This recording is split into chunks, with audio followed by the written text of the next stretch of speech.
सुप्रभात बच्चों। ऑनलाइन शिक्षा के अंतर्गत आज हम कक्षा तृतीय पाठ 3 चांद वाली अम्मा पढ़ेंगे।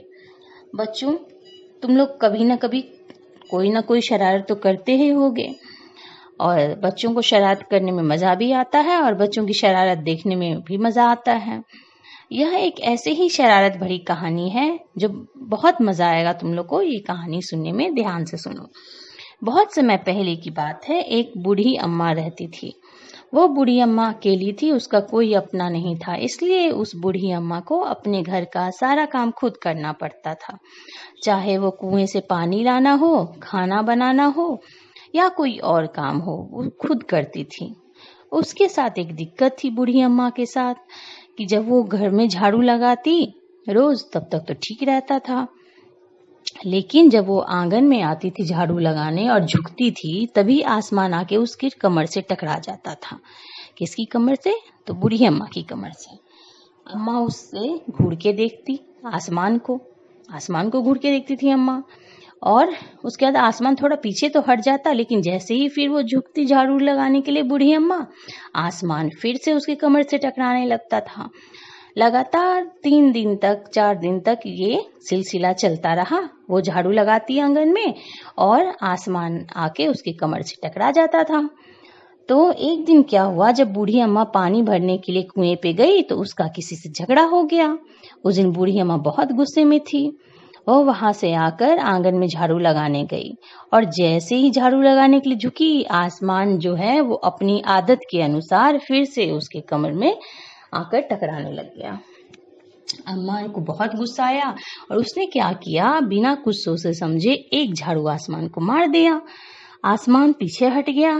फिर दोबारा वो आके अपनी आदत के अनुसार उसकी कमर से टकराने लग गया।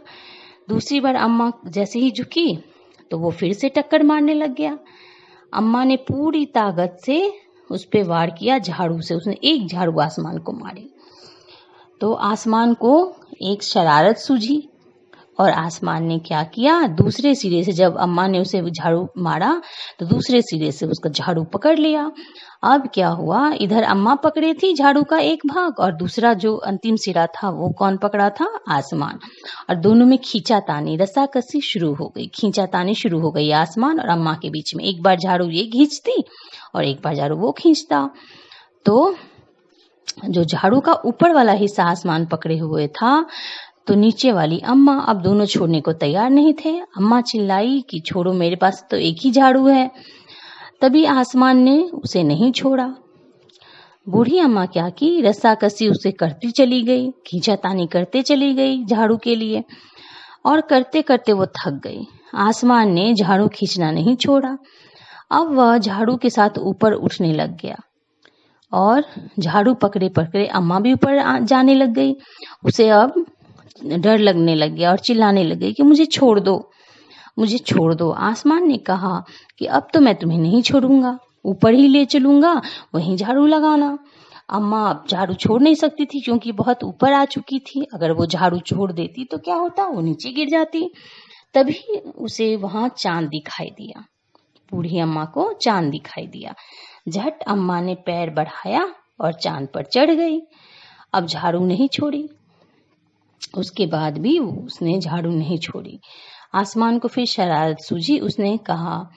उसने अपने मन में कहा, सोचा कि अम्मा तो चांद पर चढ़ गई है, यदि चांद उसकी मदद करेगा तो मैं हार जाऊंगा, इसे मैं यहीं रहने देता हूँ। और उसने क्या किया, जब बूढ़ी अम्मा झाड़ू लेके चांद पर बैठ गई तो फिर आसमान ने झाड़ू का दूसरा सिरा वहीं छोड़ दिया और बूढ़ी अम्मा वहीं रह गई। तो अब अम्मा जो है झाड़ू सहित चांद पर बैठ गई। इतनी थक गई थी वो कि झाड़ू पकड़े पकड़े ही चांद पर बैठी रह गई। आसमान तो ऊपर चला गया। उस दिन से आज तक जो बूढ़ी अम्मा है वो झाड़ू पकड़े चांद पर बैठी हुई है। इस कहानी के जो लेखक हैं उनका नाम है तारा निगम। बच्चों, अब हम इसके प्रश्न उत्तर पे चलते हैं। तो पहला प्रश्न है, बूढ़ी अम्मा चांद पर क्यों चढ़ गई होगी? तो बूढ़ी अम्मा आसमान से बचने के लिए चांद पर चढ़ गई होगी। चांद वाली अम्मा झाड़ू क्यों नहीं छोड़ना चाहती थी? तो चांद वाली अम्मा के पास यही एक झाड़ू थी, इसलिए वह झाड़ू नहीं छोड़ना चाहती थी।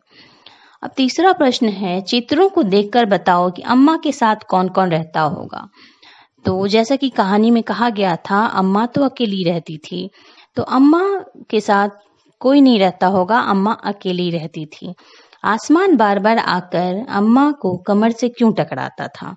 तुम्हें क्या लगता है? तो आसमान बार-बार आके अम्मा की कमर से इसलिए टकराता होगा क्योंकि उसके साथ उसको शरारत करना अच्छा लगता था।